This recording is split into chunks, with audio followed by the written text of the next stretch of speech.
Good evening student. আজকে আমি দশম শ্রেণীর তৃতীয় ক্লাস প্রথম অধ্যায়ের যে আমি আগে পর্বতের যে শ্রেণীবিভাগ 4 ধরনের তার মধ্যে ভঙ্গিল পর্বত করেছি, স্তূপ পর্বত করেছি। আজকে আগ্নেয় পর্বত বা সঞ্চয়জাত পর্বত করব। এই খুব শর্টকাটে বলি যে আগ্নেয় পর্বত কাকে বলে বা সংজ্ঞা।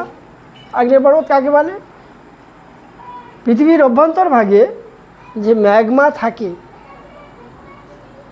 সেটা কোনো কারণে, যে কোনো কারণে সেটা যখনই বাইরে চলে আসবে এবং সেটা জমে জমে যে পর্বত তৈরি করবে, সঞ্চিত হয়ে যে পর্বত তৈরি করবে, তাকেই সঞ্চয়জাত পর্বত বলবো।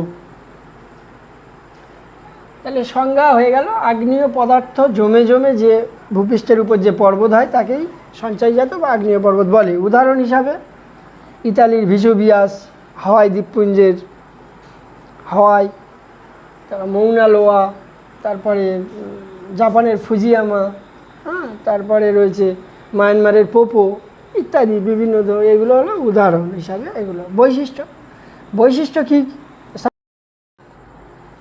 সেকেন্ড সেটা হলো বৈশিষ্ট্য বলবো। বৈশিষ্ট্য কি? যে আগ্নেয় পর্বত কোথায় তৈরি হয়?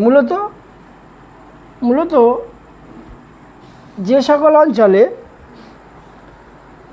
স্থিতিশীল নয়, মানে যেখানে দুটো প্লেট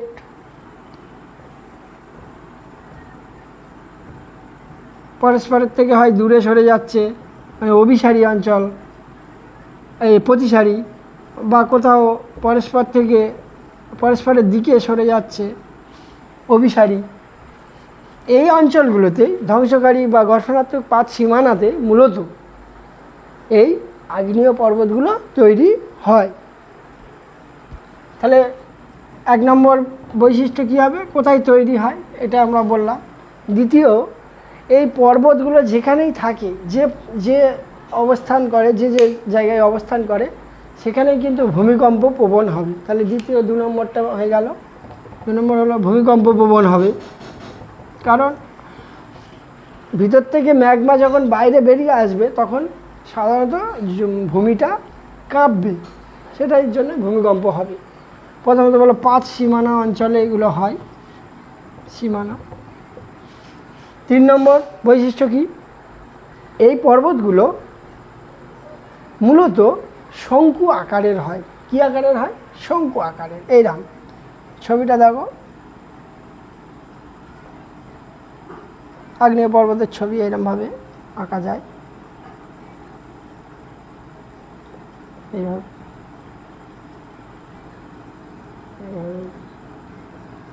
আগ্নেয় পর্বত, এখান থেকে ম্যাগমাগুলো এখানে এই ম্যাগমা প্রকোষ্ঠ থেকে ম্যাগমাগুলো এইভাবে বাইরে বেরিয়ে আসে। এবং তাহলে 3 নম্বর, আমার 3 নম্বরটা হয়ে গেল। 3 নম্বরটা কী হলো? যে এর আকৃতি কী হয়? শঙ্কু আকারের হয়। 4 নম্বর, এর অনেকগুলো, শুধুমাত্র এই প্রধান জ্বালামুখ ছাড়াও অনেকগুলো ক্ষুদ্র ক্ষুদ্র জ্বালামুখও থাকে। অপ্রধান জ্বালামুখ এদের বলে। তাহলে গৌণ জ্বালামুখও বলে। গৌণ জ্বালামুখও অনেকগুলো থাকে। তাহলে জ্বালামুখ 3 নম্বর। 4 নম্বর জ্বালামুখের কথা বলতে পারো। তাহলে 4টে বৈশিষ্ট্য হয়ে গেল, বৈশিষ্ট্য মিটে গেল, যেরকম মাধ্যমিকের যেমন হয়। তারপরে এরা কোন এলাকাতে মূলত এইগুলো দেখা যায়? 2টো জোনে সবচেয়ে বেশি দেখা যায়। 3টে জোন আছে অবশ্য, তবে 2টো তোমাদের অবশ্যই, এই 2টো এই অনেক সময় পরীক্ষাতে আসে। একটা হলো প্রশান্ত মহাসাগরীয় আগ্নেয় মেঘলা, আর একটা হচ্ছে ভূমধ্যসাগরীয় আলোকস্তম্ভ। প্রশান্ত মহাসাগর যদি তোমরা দেখো, প্রশান্ত মহাসাগরের শেপটা অনেকটা এইরাম টাইপের। তো এর উপকূল, এই উপকূল, প্রশান্ত মহাসাগরের উপকূল বরাবর যদি তোমরা ম্যাপ দেখো, তাহলে দেখবে প্রায় 80 থেকে 90% আগ্নেয়গিরিগুলো কিন্তু ওই সীমানা বরাবর অবস্থান করছে।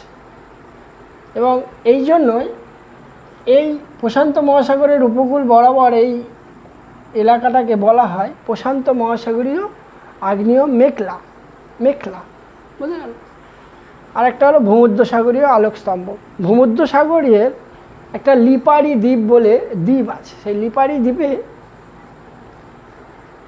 ভিসুভিয়াস যে আগ্নেয় পর্বত আছে সেখান থেকে সব সময়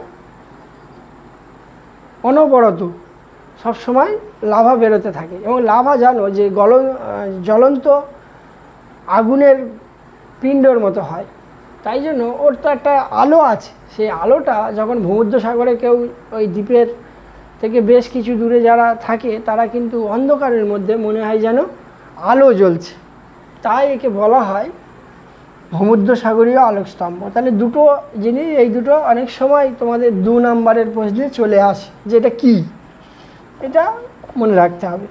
লাস্ট যেটা সেটা হলো শ্রেণীবিভাগ। শ্রেণীবিভাগ কি, যে আগ্নেয় পর্বত বা আগ্নেয়গিরি কত ধরনের হয়? 3 ধরনের হয়, মূলত 3 ধরনের হয়। একটা হলো অবিরাম,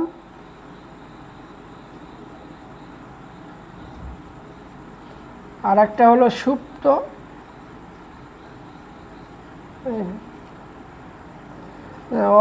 সক্রিয়। এটাকে আবার দুটো ভাগে ভাগ করা হয়, সক্রিয়, সুপ্ত, আর একটা হলো মৃত। সক্রিয় কোনটা? যেটা এখনও সক্রিয় আছে, মানে এখনও লাভা বেরিয়ে আসে, সেটা হলো সক্রিয়। উদাহরণ মনে রাখবে, সক্রিয় মানে যেটা এখনও সক্রিয় আছে, যেটা এখনও অগ্নুদ্গম হয়। উদাহরণ হিসাবে হাওয়াই দ্বীপের মৌনা লোয়া, ইতালির ভিসুভিয়াস, এইসবের কথা বলা যায়। সুপ্ত মানে এখন হয়তো হয় না, কিন্তু পরবর্তীকালে হবে না এমন কোনো কথা নেই, মানে হতেও পারে। এরকম যে আগ্নেয়গিরিগুলো, সেগুলোকে সুপ্ত আগ্নেয়গিরি বলে। সেই সুপ্ত আগ্নেয়গিরির উদাহরণ কি? জাপানের ফুজিয়ামা, মনে রাখবে জাপানের ফুজিয়ামা। এটা হয়ে গেল, এটা হয়ে গেল। আর লাস্ট হচ্ছে মৃত।